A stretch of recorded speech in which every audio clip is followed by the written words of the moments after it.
Ahora sí, si quieres ya podemos empezar. Hola, buenos días a todos. Lupita, el micrófono es todo tuyo. Buenos días, bienvenidos al café virtual. Nada más tengo que aceptar, están recordando. Bueno, voy a también admitir a alguien aquí. Muy buenos días. Am, Perdón, me distraje un poco porque estoy llegando como a admitir a las personas y Luis está encargado de esa parte. Y Luis está en México. Aquellos que nos están acompañando, muchas gracias por participar, por apoyarnos en este evento de la CEA. El título de hoy es Carbono negro como contaminante de efecto invernadero de vida corta. Este es un evento por parte del subcomité de café virtual y pues los que estamos encargados estamos muy felices de ver tanta participación y el acompañamiento de nuestros ponentes. Voy a darles una pequeña un guía para empezar. Mi nombre es Lupita Montoya, soy parte del comité con Gladys Rincón y Sebastián Díez. Gladys creo que está ahorita en Ecuador y Sí, Sebastián está en México. Déjeme pasarme a la siguiente diapositiva de acá. Para darnos un poco de guía, vamos a nada más darles bienvenida al café virtual, vamos a unas introducciones a nuestros ponentes, algunas instrucciones bien pequeñas y vamos a empezar con unas preguntas iniciales a los ponentes y vamos a tener o quizá una presentación inicial para contestar algunas de las preguntas. Vamos a pasar luego a abrir el foro para que la audiencia pueda hacer preguntas por medio del chat. Y luego vamos a terminar, porque eso, la verdad, una hora no es mucho tiempo. Por eso es que hay que dar un poco de guía. Aquí están los ponentes. Tenemos dos personas que son expertas en el área que estamos presentando hoy.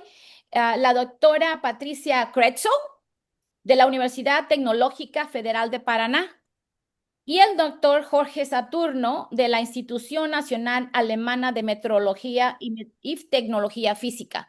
Pues nos están acompañando desde Brasil y desde Alemania. Por eso es que se me ocurrió que sería bueno que todos los que estamos participando, pues nos presentemos y digamos de dónde estamos acompañando aquí en esta sesión.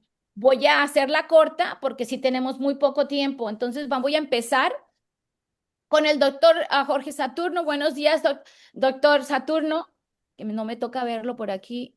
Buenos días, Lupita. Muchísimas Ahí gracias está. por la invitación. No sé si se me escucha claramente, espero que sí. sí, se te escucha perfecto. Perfecto, gracias. Perfecto. Mientras llega más gente, le voy a hacer la pregunta porque pienso que ya estamos en plena presentación.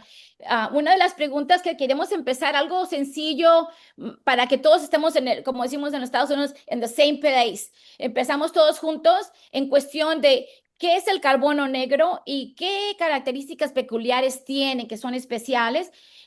Y también otra cosa es cuestiones de cuál es la diferencia entre el carbono negro y el carbono inorgánico, que quizá nos puedes ayudar un poco para empezar esta plática. Sí, muchas gracias. Bueno, el carbono negro es un componente de los aerosoles atmosféricos que absorbe radiación en un amplio espectro de longitudes de onda, desde el UV hasta el infrarrojo. Por eso es negro y por eso tiene ese color, porque absorbe todo el espectro. Y el carbono negro es refractario, es un componente refractario que no se volatiliza sino a muy altas temperaturas. De morfología fractal, esa es otra de las características. Es un material insoluble en agua generalmente, especialmente cuando está recientemente emitido. Y bueno, es una definición óptica al final, o sea, tal como se llama carbono negro, es porque es una definición óptica, porque es medido con métodos ópticos. También tenemos en contraste lo que es el carbono elemental, que es medido por técnicas termoópticas, ¿no? Y este carbono elemental puede ser equivalente, hay métodos de equivalencia entre carbono elemental y carbono negro.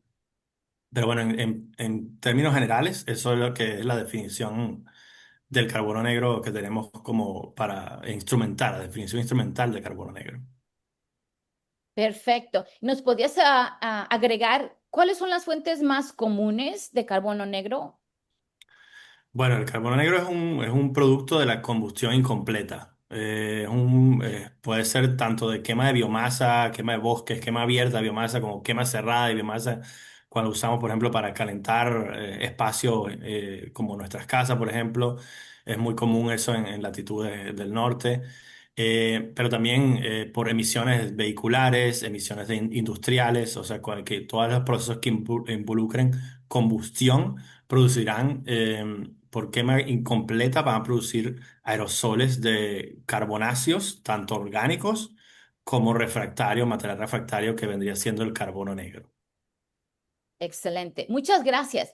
Voy a pasar la oportunidad a la doctora Patricia Cretshaw para que nos pueda quizá compartir un poco en cuanto a los estudios que se han hecho en Latinoamérica, porque como sabes, estamos en una sesión, un grupo interesados en lo que está pasando en la región de Latinoamérica y por ahí nos puede compartir alguna de esa información. Doctora Cretshaw. Sí, muchas Voy a dejar gracias. voy a dejar de compartir para que pueda compartir sus diapositivas. Perfecto, muchas gracias. Ya aprovecho para agradecer por la invitación, es siempre una oportunidad muy interesante de conocer gente nueva y poder también divulgar el trabajo que hacemos en nuestro grupo de investigación. Entonces, voy a compartir aquí. Ok. No sé si ya están viendo mi pantalla, Sí, perdón. sí, Perfecto. totalmente.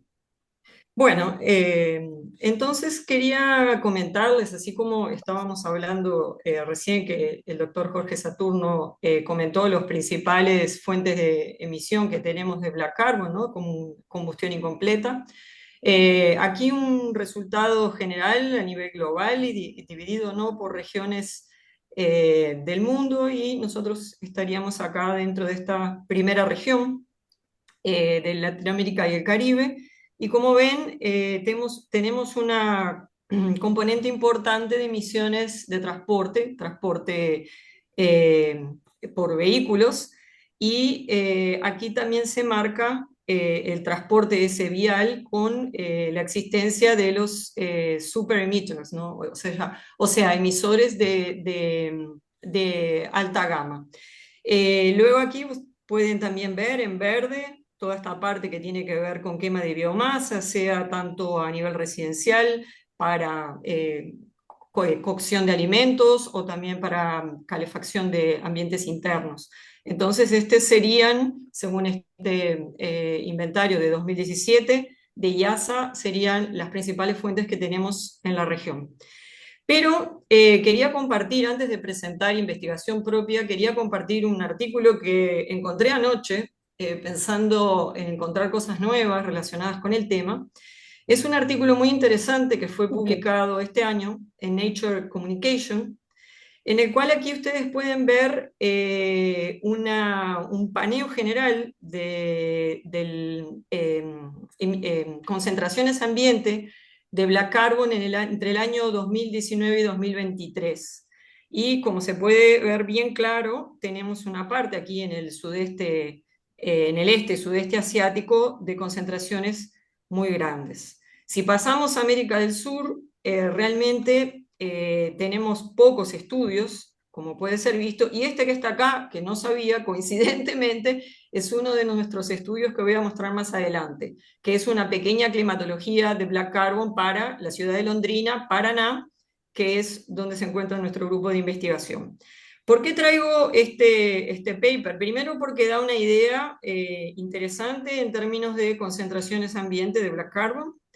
Y segundo, ellos muestran algo muy interesante, que es a través de locales seleccionados de la red Spartan, de mediciones de black carbon y otros contaminantes que forman parte del PM2,5, se tomaron como tarea simular las concentraciones. Entonces ustedes pueden ver mediciones contra simulaciones.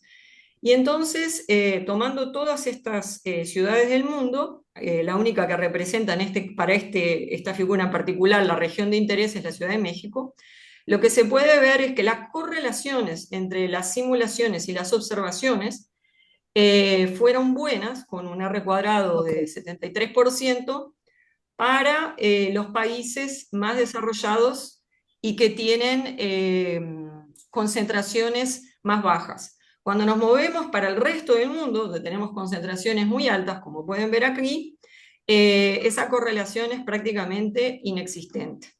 Entonces ellos recomiendan especialmente que se debe, especialmente lo que le llaman el Global South, lo que debemos hacer es enfocar en mejorar, en aumentar nuestras mediciones y también mediciones de concentraciones ambiente de black carbon y ni que hablar también toda la parte de emisiones que, bueno, no entraría exactamente en el tópico de hoy, pero también es un tópico muy interesante. Bueno, ahora rápidamente les voy a compartir algunas slides de investigación. Aquí medios de transporte en diversas partes de Brasil.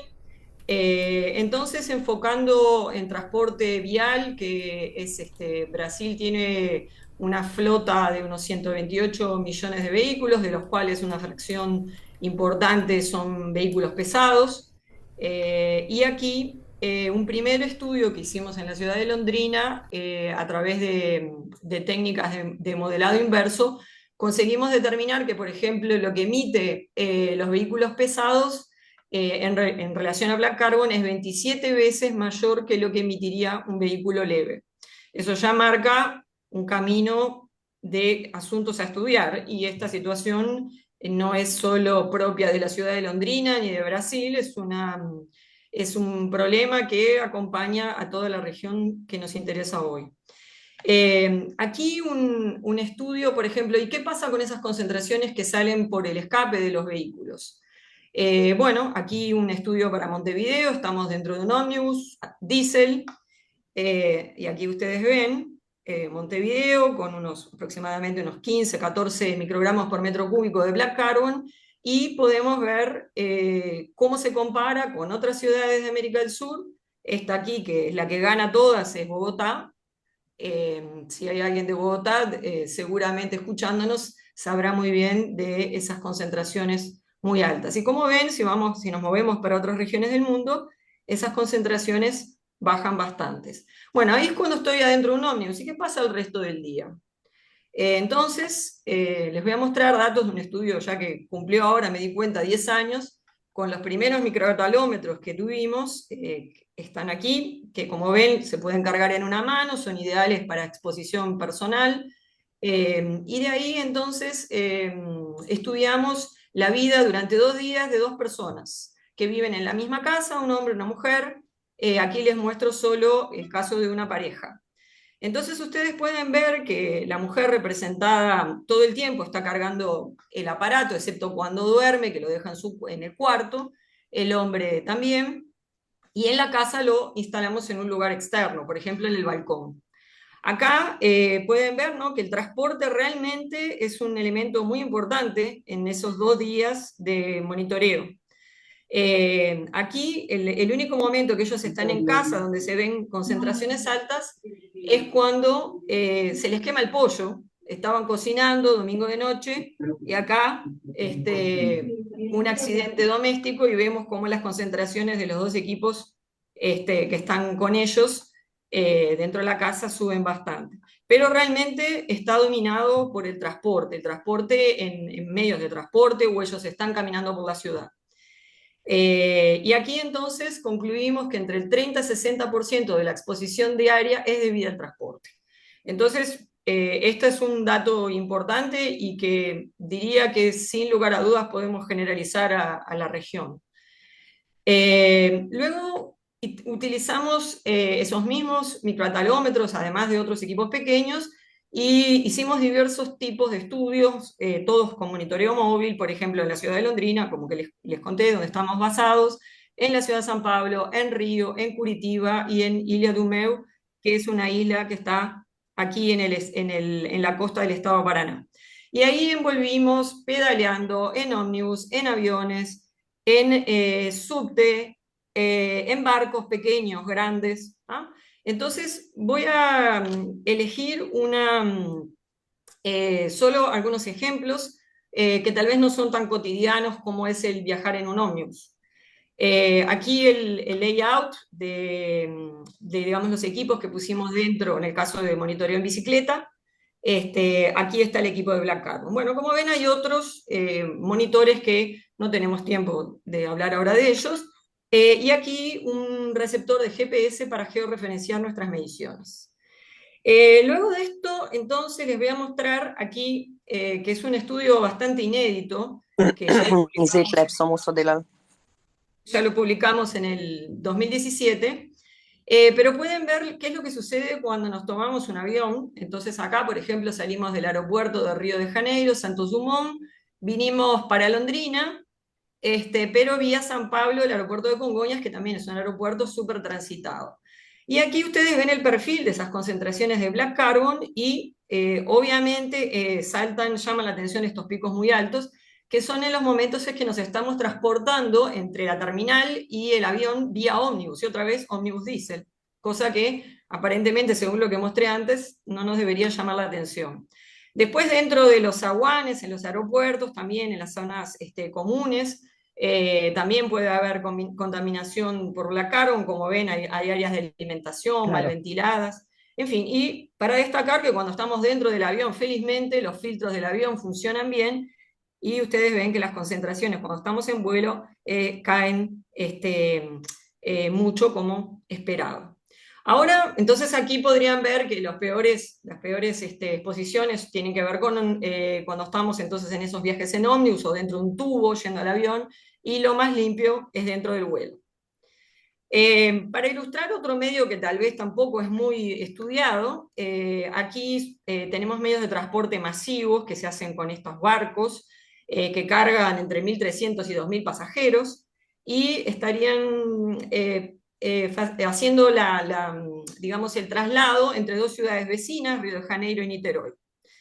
Entonces, súper resumido, podemos ver, estudiamos varios contaminantes. El barco, por ejemplo, tiene una parte, un deck bajo y un deck alto, y estudiamos, por ejemplo, acá les muestro black carbon y PM2,5. También hicimos mediciones en la calle, al lado de la terminal de barcos, pero digamos enfrentados al transporte vial. Y aquí pueden ver que realmente las concentraciones a bordo, especialmente si estoy en el deck más bajo, LD, el lower deck, aquí realmente esas concentraciones son mucho más altas que si estoy mismo en la calle donde pasan vehículos viales, ¿no? Otro aspecto importante que nos interesa mucho, y esto afecta a toda América del Sur, no voy a hablar de América Central, porque no es un área que haya trabajado, pero imagino que también debe haber quemadas importantes. Aquí pueden ver imágenes de satélite de alta resolución, donde se ven ese humo siendo transportado a partir de quemas que suceden a nivel de superficie. Bueno, entonces aquí un caso para Londrina, otra vez. Londrina es la vedette de la presentación por ser nuestro lugar de residencia. Y aquí pueden ver 4 años de análisis, casi 5, de diferentes clusters. Entonces hicimos un análisis de trayectorias y vemos cómo las masas de aire van trayendo ese black carbon a la región de estudio. Y esas áreas en color indican la cantidad de focos que tenemos por kilómetro cuadrado. Entonces, en esos casi 5 años de análisis, lo que pueden ver es que el clúster 7 y el 8 son aquellos que están más contaminados, tenemos más black carbon y corresponden a áreas de incendio que están viniendo en regiones de la parte del Cerrado, principalmente de Brasil. Y también en algunos momentos pueden ver que el problema es transfronterizo y nosotros ganamos contaminación de black carbon no tan alta, pero de áreas como Paraguay o el norte de la Argentina. Entonces ahí indica otro problema transfronterizo, regional, importante, que merece nuestra atención. Perdón, maestra Cretzo, creo que nos ha compartido muy buena parte y Sí. estamos pensando que sería buena oportunidad para que la Perfecto. gente empiece a formular preguntas, porque tendremos oportunidad quizá continuar con alguno de estos estudios. Sí.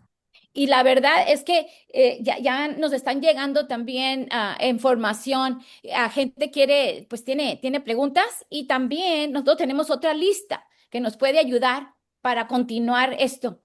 Perfecto, quedo atenta. Sí, me gustaría, pero que ya nos ha compartido una buena parte. Quizá nos da la oportunidad ahora de hablar en términos, porque comentó, por ejemplo, equipo que se utiliza para estas mediciones. Y algunas de esas cosas que la gente usa en sus estudios, no todo el mundo tiene acceso, no todo el mundo tiene los mismos equipos, o sería una buena oportunidad quizá para que el doctor Saturno nos pueda ayudar un poco en cuestiones de los métodos que se utilizan para medir el carbono negro. Si es algo que nos podría ayudar con eso, métodos más comunes, Sí, también si hay Lupita. métodos estándares, por ejemplo, y si hay nuevos métodos por ahí que se estén desarrollando. Sí, Lupita, muchas gracias. Bueno, lo que apuntaba Patricia es muy, muy interesante. La falta de mediciones en el sur global es gigante. Y en cuestión de los instrumentos, el instrumento más usado es el etelómetro, ¿no? Es uno de los más comunes. Patricia apuntaba que ellos usan un etelómetro portátil, que es pequeño, hecho por S-Labs. Hay también etelómetros de estaciones, porque son más grandes, tienen mejor resolución en cuestión de longitudes de onda, tienen más longitudes de onda, vienen a diferentes.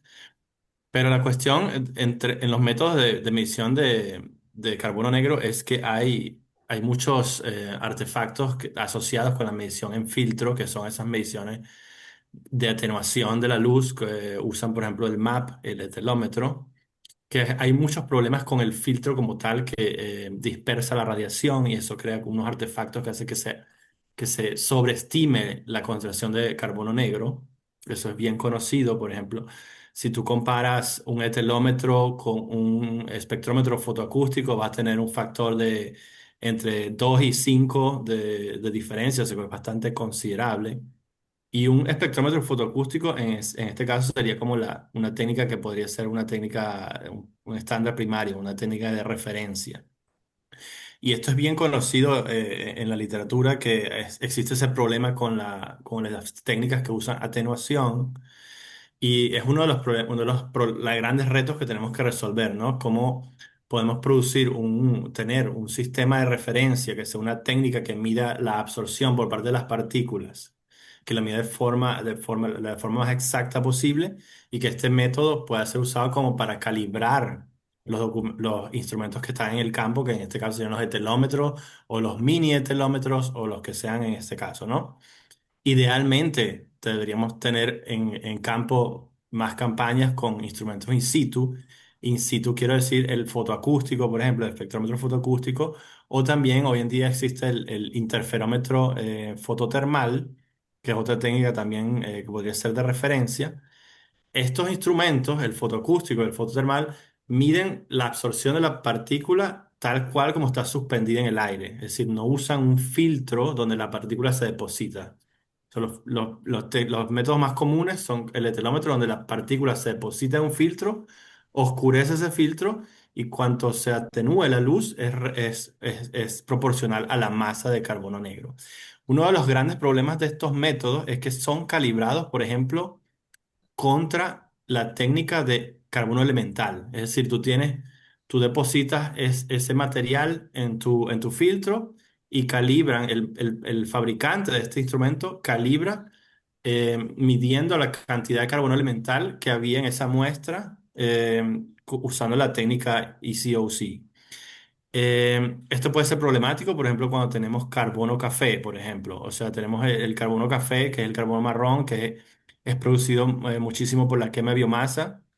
Entonces, si nuestra referencia fue la masa de carbono negro que calibramos contra elemental carbon, contra el carbono elemental, y cuando estamos en el campo estamos midiendo quema de biomasa, bueno, estamos usando una referencia que nos va a causar una incertidumbre bastante significativa.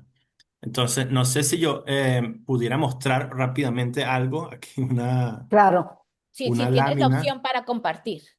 Ajá, voy a ver si, En el verde. ajá, no sé si lo ven allí ya. Ya lo Sí, tienes.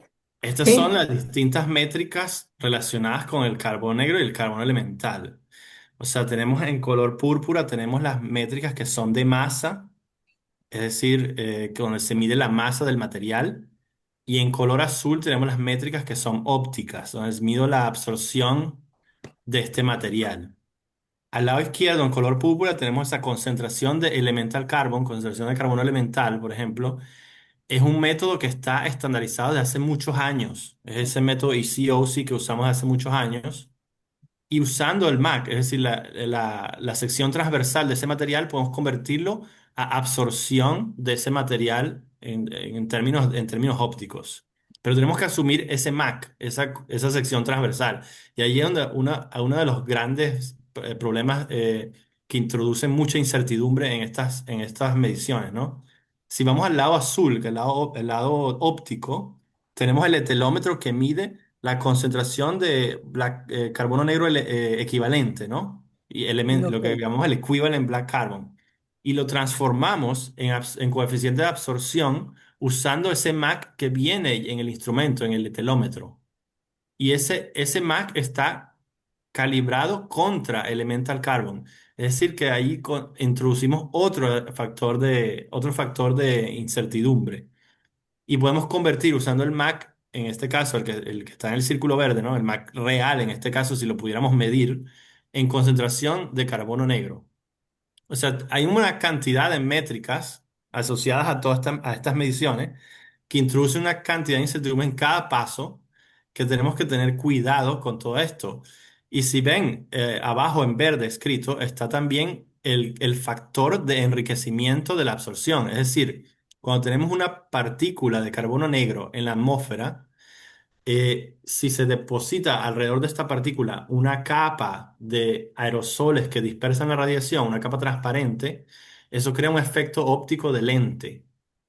Ese efecto óptico de lente hace que se concentre más radiación hacia el centro de la partícula y la partícula absorba más radiación, sea más eficiente en absorber la radiación. Entonces, este es otro factor que introduce incertidumbre en nuestro método. Y si yo les muestro, esto es en un estudio que hicimos recientemente, que se va a salir publicado pronto, acá muestro en este gráfico, estos son estudios de medición de carbono negro en distintas partes del mundo. Aquí están listados más de 200 valores de MAC, de la MAC, esa sección transversal de carbono negro. Al lado izquierdo tenemos los métodos como el etelómetro, es decir, el MAP, el etelómetro, el PSAP, todos esos métodos que usan el filtro. Al lado derecho tenemos el espectrómetro fotoacústico que mide la absorción in situ. Como pueden ver, la sección transversal producida por el fotoacústico, por los métodos fotoacústicos, es mucho más cercana a la sección transversal teórica que debería tener el carbono negro. Y si vamos al lado izquierdo, vemos que el etelómetro y todos estos métodos que usan filtro y usan la atenuación, sobreestiman significativamente la sección transversal. Es decir, que estamos midiendo valores mucho más altos de los reales. Y Ok. es la técnica más usada. Es decir, podemos seguir usándola, sí, pero tenemos que buscar la forma de calibrar estas técnicas que usan la atenuación en filtro contra técnicas más exactas como el espectrómetro fotoacústico. Y este es uno de los grandes problemas, porque podemos hacer muchas mediciones, pero si seguimos midiendo con estas grandes incertidumbres, con estos factores, estos artefactos, vamos a tener un problema que se va a acumular en el tiempo, porque vamos a estar comparando estudios que realmente no No se podemos puede. estar comparando como tal. Pues excelente, muchísimas gracias porque, bueno, yo tengo la perspectiva de una ingeniera mecánica y siempre estoy al pendiente de qué instrumentación se está utilizando y muchas veces utilizamos instrumentos y no entendemos precisamente cuáles son las limitaciones. Entonces, por ahí entender simplemente el proceso que está utilizando, cuál es el mecanismo por la cual el sistema funciona o el equipo funciona, nos ayuda mucho. Y ahora, ¿cómo hacerlos corregir? He tenido que corregir mis instrumentos, calibrarlos también in situ cuando voy al campo, porque precisamente cuando trabajas en lugares donde no se tiene mucho conocimiento y en el área de Latinoamérica, pues como lo ha demostrado la doctora Kretzel, hay muy poco trabajo hecho todavía. Entonces tenemos mucho que corregir, tenemos mucho que mejorar y algunos de estos estudios que se han hecho inicialmente se hicieron en el, como dice, Global North, en el norte, que es donde he estado viviendo las últimas décadas. Entonces, estoy acostumbrada a ver ciertas cosas, pero cuando ahora que estamos viendo la diversidad y los retos nuevos que se están presentando, ahora que nos estamos enfocando finalmente en el sur, en el hemisferio sur. Entonces estamos encontrando pues que tenemos que hacer más trabajo. Entonces por ahí, por los dos lados, tenemos que estar trabajando, mejorando las técnicas y utilizando las que ya existen para que se reconcilien y podemos encontrar mejor conocimiento para ayudar a nuestras gentes en nuestros países de Latinoamérica. Siguiendo, les he comentado que podrían poner los participantes sus preguntas en el chat para que mi colega, la doctora Rincón, pueda verificarlas y estarnos compartiendo. Vamos a pasar a abrir el foro en unos minutos. Quisiera darle oportunidad a los ponentes si quieren agregar alguna otra cosa, porque teníamos, por ejemplo, hablamos de los métodos más comunes, ya nos ha hablado el doctor Saturno sobre eso, pero por ejemplo, ahora que hay nuevas instrumentaciones, hablamos del etadómetro que ha existido hace tiempo, yo los he utilizado también, pero sé las limitaciones que hay, pero también hay otros métodos nuevos que están más accesibles en términos de costo, que quizá por ahí nos podría reiterar el doctor Saturno. ¿Qué es lo que usted ve en términos de estos nuevos instrumentos que se están trayendo al campo? Sí, bueno, hoy en día existen más instrumentación in situ como el espectrómetros fotoacústicos y PTIs, ¿no? Fototermal, interferómetros fototermales comerciales, versiones comerciales. Sin embargo, los costos son súper elevados de estos instrumentos. Eh, en cuanto a los instrumentos que usan atenuación, como el etelómetro, existen versiones pequeñas de bajo costo, como el que usó Patricia, ese Micro AES, es bastante conocido. Y también está ahora el BC que se pueden encontrarlo en bcmeter.org. Es más, tiene una aproximación un poco más open source de lo que es el instrumento. Pueden comprar los componentes y armarlos ustedes mismos. Eh, o es open source. Es bastante interesante este instrumento. Pero también usa el método de atenuación, ¿no? Pero yo creo que en cuestión de la medición, creo que, como mencioné anteriormente, tenemos que prestar atención a los artefactos a los que estamos expuestos, conocerlos bien, aplicar métodos de corrección de este tipo de métodos que sean armonizados entre todos los distintos grupos de investigación. Y en eso lo que creo que tenemos que avanzar en la región es como ponernos de acuerdo en armonizar cómo hacemos las correcciones, ¿no? Bien sea de un etelómetro, bien sea de un bicimeter, bien sea de un micro AES, que todos hagamos las correcciones de una forma armonizada, ¿no? Que tengamos lleguemos a un acuerdo, bueno, vamos a aplicar, hay una corrección de carga de material en el filtro, vamos a hacerla de esta forma. Hay una corrección que es de múltiples efectos de dispersión de la radiación de las fibras del filtro, vamos a hacerla de tal forma. Y quizás en algún día crear un laboratorio de referencia con técnicas como por ejemplo la fotoacústica, donde podamos enviar nuestros aparatos para una calibración periódica, ¿no? Ese sería Claro. uno de los objetivos regionales, en mi opinión. Mira, eh, Lucía Caudillo pregunta si el Mac cambia con el tiempo. Sí, el más cambia con el tiempo, eso es por eso es que el carbono negro y los aerosoles en general son una ciencia tan complicada.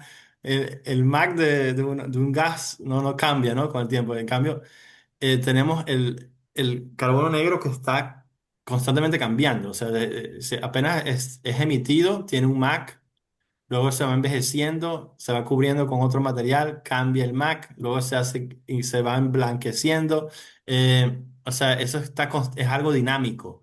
Y una de las cosas que quizás tenemos que también pensar en el futuro es cómo tener mediciones ópticas por un lado y mediciones en masa por otro lado para poder calcular la MAC regional en las distintas temporadas del año. Ok. Esa es otra de las cosas que hay que hacer y es una de las cosas que hice en Brasil cuando estuve trabajando en mi tesis doctoral en el Amazonas fue, o sea, medir la MAC en distintas temporadas, de temporada de lluvia, temporada de quema, y si ves la diferencia y también está la cuestión de las fuentes. A veces tenemos carbono negro que viene de África, es muy súper interesante. Hay un gran material de carbono negro de quema de sabanas que llega al Brasil en una época del año, justo antes de las quemas en Brasil, y tiene completamente otro MAC, pero tú puedes medirlo y es una gran cantidad de carbono negro y es completamente distinto al que se produce por las quemas de biomasa luego en Brasil. Y eso es súper interesante, es un tema que me llama mucho la atención, sí. Bueno, no sé quién lo querrá contestar. También Marcio Farías pregunta la diferencia entre el black carbon y el brown carbon. Sí, además si existe un equipamiento especial para medir cada uno de ellos. Sí, bueno, el estelómetro que de múltiples longitudes de onda es un buen instrumento para medir la diferencia entre el carbono café y el carbono negro, porque tú puedes medir a distintas longitudes de onda. El carbono café es el que absorbe más hacia el lado del UV y de la longitud de onda azul-verde, y por eso tiene ese color marrón. Y tú lo puedes observar claramente cuando mides con un estelómetro de diferentes longitudes de onda visibles. Puedes observar, puedes calcular ese exponente Angstrom de la absorción y ver si estás en un escenario donde domina el carbono café o si domina el carbono negro. No sé si Ok. Patricio tiene algunos comentarios en esa dirección en las mediciones que han hecho allá en Londrina. Sí, bueno, hoy iba a mostrar unos resultados, pero bueno, no dio tiempo sobre una campaña de mediciones aquí en Londrina y también hemos hecho con quema de leña en el centro de Chile y se ve muy bien utilizando el Ångström entre 370 y 880 nanómetros. Se puede observar muy bien cómo aumentan cuando, por ejemplo, el Ångström supera 1.5, 1.6, ya hablamos de que prácticamente un predominio total de la quema de biomasa, y menor a 1,1 en general se toma como que vienen de combustibles fósiles. Y lo que queda entre 1,1 y 1,5, 1,6, ese espectro, esa ventana, sería una mezcla de contribuciones de tanto quema de combustibles fósiles como biomasa. Sí, Doctora hemos Marzo, visto. quizá nos Sí, pueda compartir esa diapositiva si quiere buscarla entre las que ya tiene presentada. Tiene acceso usted para compartir, es la ventaja que sí, tenemos hoy. Y la plática nos sí. da la oportunidad de llegar a esas diapositivas porque la gente tiene las preguntas apropiadas a cómo vamos progresando. Gracias por su flexibilidad. Sí, todo bien, no hay problema. Solo la tengo que buscar porque estaba medio más al final. Em,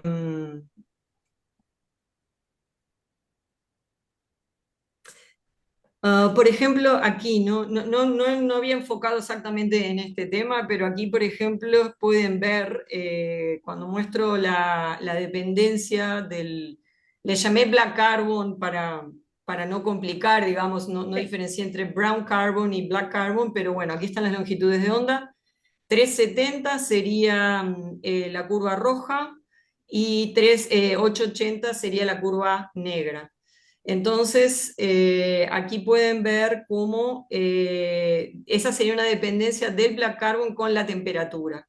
Entonces, esto corresponde a prácticamente un mes y medio de datos en el centro de Chile. Aquí pueden ver el local de estudio, tenemos montañas en la vuelta, tenemos estas casas con chimeneas emitiendo a la noche esa cantidad de humo, que parte de esto, claro, son partículas que tienen propiedades absorbedoras.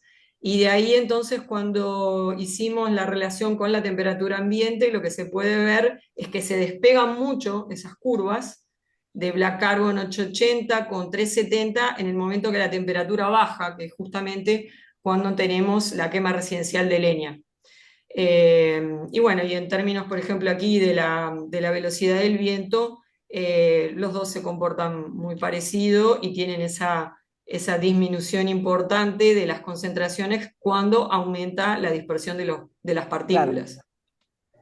Eso sí, como no preparé ninguno específico, pero aquí es interesante, también pueden ver Black Carbon 370, es una forma de ploteo que no sé si la conocen, que se llama Polar Annulus del paquete OpenAir. Entonces aquí se pueden ver las concentraciones medias de Black Carbon 370 y 880. Aquí ya es un punto fijo de monitoreo, ¿tá? Esa parte fija, y la parte de la derecha es la parte móvil. Entonces aquí ustedes pueden ver por horas del día cómo tenemos, por ejemplo, las concentraciones de Black Carbon 370 más altas y en este sector. Y en ese caso nosotros estábamos monitoreando acá, en este punto, en el techo de la intendencia. Y esas concentraciones altas vienen de este sector aquí hacia el, digamos, sureste. Entonces el Black Carbon 370 mucho más alto y en horarios nocturnos, como ya es cosa que sabemos de estudios previos, no es ninguna novedad, pero lo logramos constatar con esta campaña. Entonces ahí al menos pueden ver la diferencia de los valores cuando tenemos quema de leña, por ejemplo. Perfecto, excelente transición. Voy a pasarle otra vez el micrófono a mi colega, la doctora Rincón, para que continúe con las preguntas que están Sí, en el chat. esta se me brincó, esta es para Saturno y volvemos a regresar a los equipos. Luis Ladino pregunta ¿qué nos puedes comentar sobre el PAX? ¿Se puede usar como un equipo confiable de monitoreo continuo? ¿Sabes al respecto? Sí, sí, lo he usado y lo tenemos en mi laboratorio ahora mismo. Lo usamos en una campaña recientemente.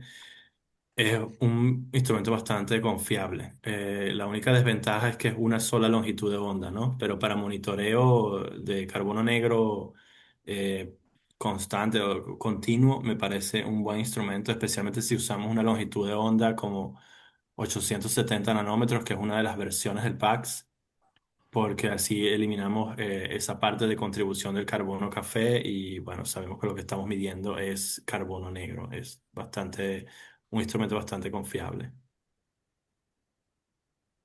Mira, aquí voy a una pregunta, a otro tipo de pregunta, que lo contesta cualquiera de los dos ponentes. ¿Qué porcentaje de carbono negro se estima que tienen las partículas PM2,5? Yo no sé, se los dejo a ustedes para que comenten al respecto.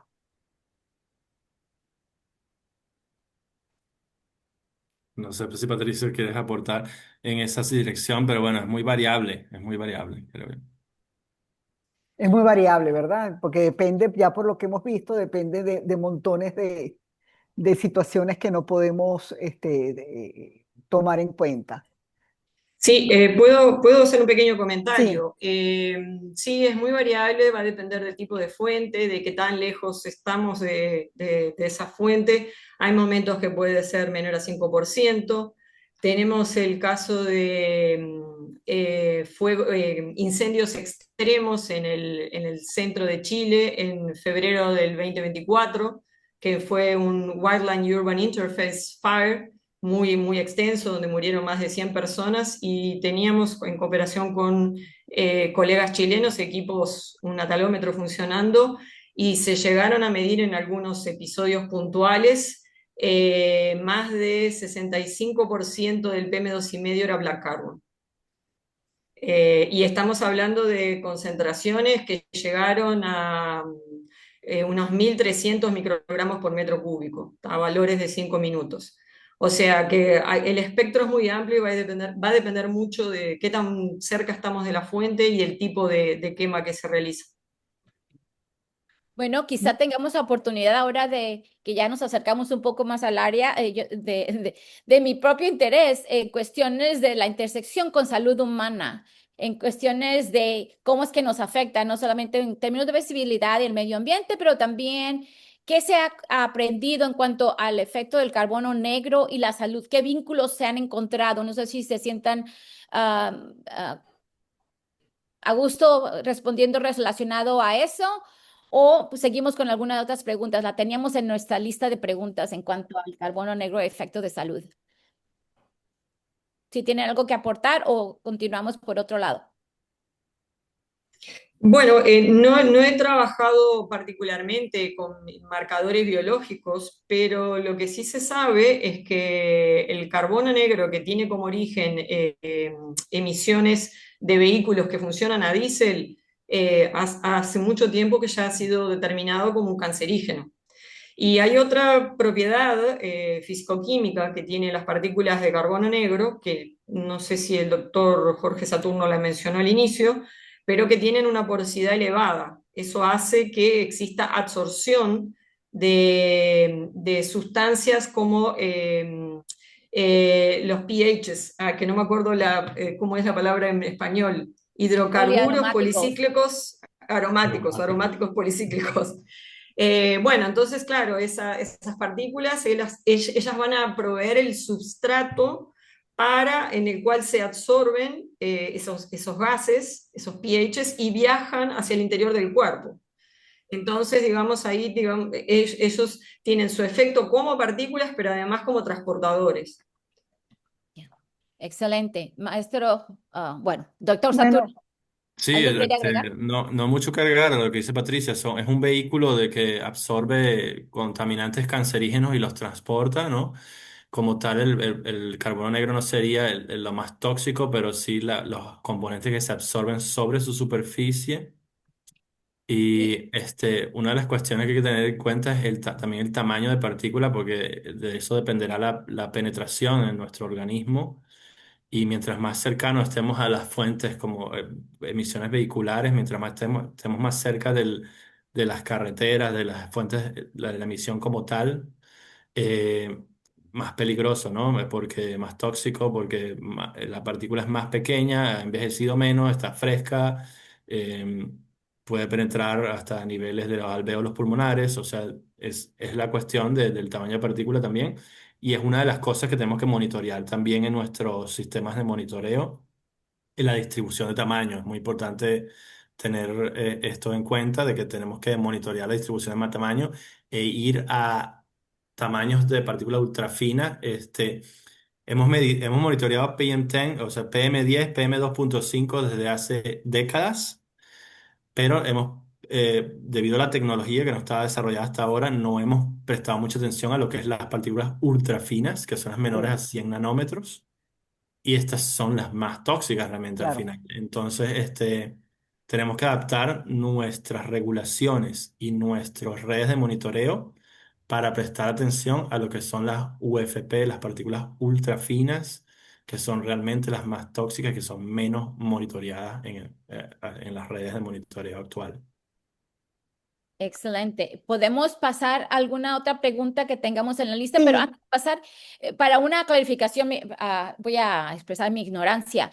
La cuestión de la absorción de los gases, y comentó la doctora Kretzel que es relacionada a la porosidad de estas partículas. ¿Eso tiene que ver con la parte fractal de la partícula? ¿Las características físicas? La pregunta para el doctor Saturno. Sí, gracias. No, sí, tiene que ver con la naturaleza fractal, que hay mucha superficie, o sea, la superficie activa del carbono negro es mucho más que comparado con si tuviéramos una partícula esférica, por ejemplo. Entonces hay una gran superficie para depositar cosas, y a veces esta superficie también es como un poco, como tipo aceitosa, ¿no? Como un poco sticky, ¿no? Diríamos, ¿no? Entonces, pues, tiende a absorber más estos compuestos orgánicos de forma bastante eficiente. Excelente, muchas gracias. Doctora Rincón. sí, yo le iba a dar el pase al doctor Julián Gelmán Constantín, que tiene una pregunta técnica muy específica para Jorge, y creo que la va a formular mejor que yo. Julián, ¿estás interesado en abrir tu micrófono? Hola, ¿qué tal? Sí, no hay problema en decirlo por micrófono, muchas gracias. No sé si está muy ruidoso, me avisan. No, está Eh, bien. Perfecto. No, bueno, lo que les agradezco a los dos la charla en primer lugar. Y la pregunta para Jorge, hola Jorge, era, mencionaste un problema en la calibración de los métodos ópticos de Black Carbon debido a tratar de calibrar la medición óptica contra el carbono elemental del método termoóptico. ¿Piensas que esto se puede corregir usando alguna fracción orgánica del termoóptico que pueda ser correlacionada con brown carbon, por ejemplo el carbono pirolítico o las fracciones de más alta temperatura del carbono orgánico? Gracias, Julián, por tu pregunta. Saludos. Yo no sé, yo siento desde mi opinión que mezclar el carbono elemental y carbono orgánico con las mediciones ópticas que estamos haciendo, que llamamos de carbono negro, es como estamos un poco mezclando peras con manzanas. Yo soy más partidario de que las mediciones ópticas se reporten como parámetros ópticos. Quien Ok, quiera transformar eso luego a una masa de carbono orgánico, a una masa de carbono elemental, a una masa de carbono negro, porque dijo, ah, yo sí sé cuánta masa hay allí y qué composición química tiene y qué sección transversal tiene, que lo haga, sí. Pero yo soy más partidario de simplificar las mediciones y reportar las cosas como son. Y si estás midiendo coeficiente de absorción, que es lo que mides con un estelómetro, coeficiente de atenuación, repórtalo así. Y eso le daría sería un gran beneficio para la comunidad para armonizar un poco las mediciones. Y si vas a calibrar la absorción, el coeficiente de absorción, que es lo que estás midiendo, calíbralo con algo que tú conozcas el coeficiente de absorción. Es decir, por ejemplo, un gas, por ejemplo, NO2, que conoces la sección transversal perfectamente. Calibra tu instrumento ante eso. Busca una solución, ¿no? Eh, Luis hablaba antes del PAX, por ejemplo, y yo mencioné que el PAX a 870 nanómetros es ideal para medir carbono negro, pero no tenemos ningún gas para calibrar el PAX a esa longitud de onda. Hay gente que está proponiendo hoy en día usar nigrosin, que es una tinta y es un aerosol esférico que se puede modelar cuánto absorbería una partícula de nigrosin a esa longitud de onda. Entonces, es como, yo siento que tenemos que ir en esa dirección de simplificar más bien las cosas y de reportar lo que estamos midiendo y quien quiera luego hacer estudios más complejos de asociar una cosa con otra, que lo haga, pero que los reportes y la data que tengamos en la región sea una data que se pueda trazar hacia lo que estás midiendo realmente. ok. Bueno, Muchísimas Gracias, gracias, muy Saturno. claro. creo que tenemos al doctor Sebastián Díez que nos ha unido y ahora es parte de nuestro subcomité. Y desafortunadamente le agendaron una junta al último momento y no pudo decir que no. Entonces, pues quisiera darle la oportunidad que se introdujera y nos ayudara también a terminar con algunas preguntas. Ya se nos está acabando el tiempo, pero una de las cosas que queríamos discutir era en términos de qué espacios o qué huecos en conocimiento tenemos, y creo que estamos enfocándonos un poco en esa dirección, o quizá por ahí el doctor Díez nos puede ayudar un poquito para cerrar la plática, que tenemos unos 5 minutos que nos quedan. Bienvenido, Bueno, Sebastián. hola a todos, ¿cómo están? Muchas gracias, Lupita, perdón por la demora en unirme a la reunión. Lo que pude escuchar estuvo súper interesante, así que muy contento con cómo va marchando todo. Las preguntas súper bien. Antes de lo que me quedaba pendiente, no sé, Lupita, si es apropiado, pero me quedaba pendiente ahí cuando Jorge mencionaba que sería mejor, quizás según su forma de ver, comunicar los parámetros ópticos.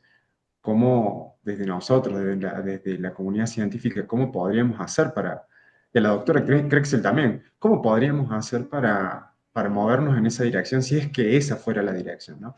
Porque parece que permear en, en cuestión de opciones regulatorias está muy como sobrevendido el uso de la masa, del parámetro masa por unidad de volumen.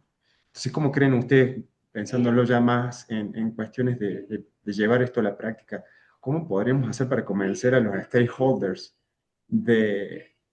por ejemplo, medir más estos parámetros y proveerlos en unidades que tengan un significado quizás más conectado con la realidad? Para los dos ponentes, y voy a agregar esto, ese tipo de preguntas la hacía cuando empezamos con toda la sección de nanotecnología, porque también en esa sección hablamos de masa, todas las legislaciones están hechas en términos de masa, pero cuando hablamos de partículas muy pequeñas, que también son las de combustión, hablamos de mucho menos masa, entonces los problemas aparecen antes y por ahí quizá otras características más importantes serían buenos.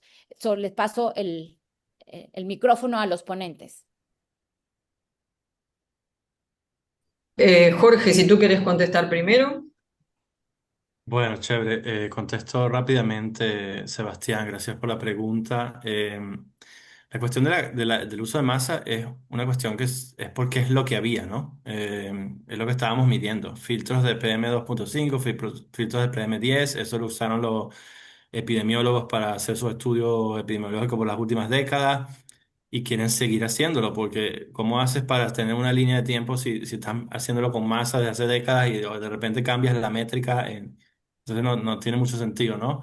Pero yo creo que sí es interesante e importante incluir nuevas métricas en estos estudios epidemiológicos, incluir número de partículas, cuántas partículas hay, porque el número de partículas está más asociado con esas ultrafinas que mencionaba anteriormente. eh, Superficie, área de las partículas, ¿no? No me acuerdo, superficie activa creo que se llama en español. Por ejemplo, es interesante.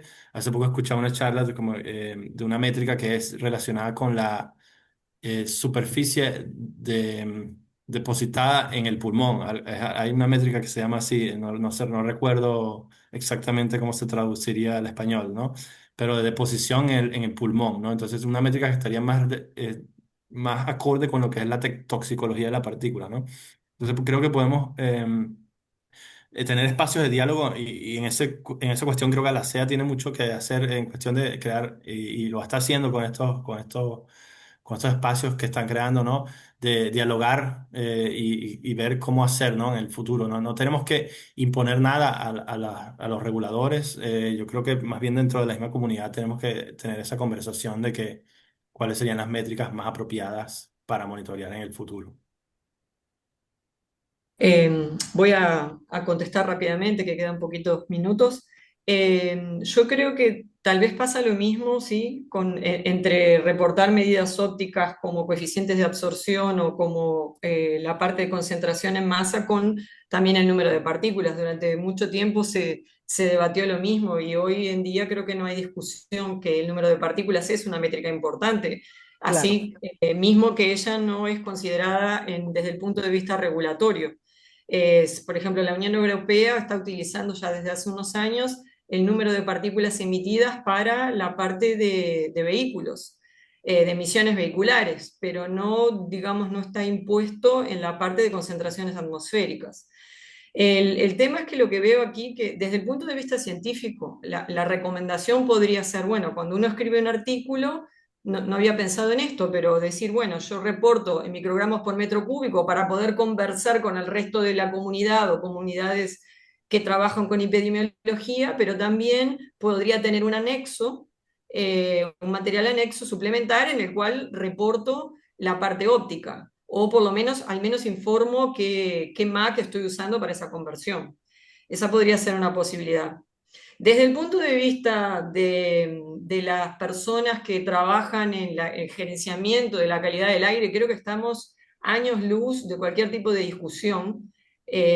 No sé tú, Jorge, cómo es tu visión viviendo en Alemania. Yo hice mi doctorado en Suecia y estando durante el doctorado, que trabajé muchísimo con Black Carbon, Suecia y la Unión Europea estaba preparado para otro tipo de discusiones y para hablar de black carbon, de número de partículas. Yo creo que en América del Sur o América Latina ni siquiera llegamos al punto de estar preparados para hablar de black carbon y número de partículas. Cuando, por ejemplo, hay hasta escasez de información base como PM2,5, ¿no? En microgramos por metro cúbico. Entonces me parece que tenemos tanto camino para andar a nivel práctico en la interacción con los stakeholders que no me animo a sugerir nada ahí. Claro, se ve, sí, creo que lo tenemos todos muy presente, la dificultad. Bueno, yo voy a darle la palabra a Lupita. Gracias por la respuesta. Lupita, por Muchas, favor. muchas gracias. Excelente ponencia. Gracias a todos los participantes. Perdónenos que no pudimos cubrir todas las preguntas que se nos anexaron. Estaba preguntando la profesora Rincón, pero creo que esos van a quedar grabados, entonces vamos a tratar de colectarlas y quizás se los haremos disponibles a los ponentes para que nos ayuden a contestarlas quizá en el futuro. Vamos a verificar qué es lo que podemos hacer después, porque sí, fue una ponencia excelente y nos ha abierto las puertas para más, pues, más perspectivas en el trabajo tanto que hay que hacer en Latinoamérica. Pero hemos empezado, a la C está aquí, estamos pues poniéndole muchas ganas, como decimos en México, y hay que seguir adelante. Por favor, los que nos acompañaron hoy, inviten a sus colegas que nos acompañen y también que se envuelvan, no solamente que se anexen al grupo, pero que también se envuelvan en las actividades que hacemos. Y pues, con un poco de suerte vamos a poder hacer cambios en Latinoamérica para mejorar la calidad del aire de nuestras comunidades. Muchas gracias otra vez a nuestros ponentes, al doctor Saturno desde Alemania y la doctora Patricia Creccio desde Brasil. Brasil. Y saludos desde los Estados Unidos y creo que Sebastián, estás en México, ¿verdad? No, en Colombia. Saludos desde Colombia, acá también Colombia. en un foro de calidad del aire muy, muy lindo, así que muy en el tema. Gracias a todos. Gracias Bueno, a todos, que muchas estén muy gracias. bien. Muchas gracias por la gracias. invitación. Hasta luego.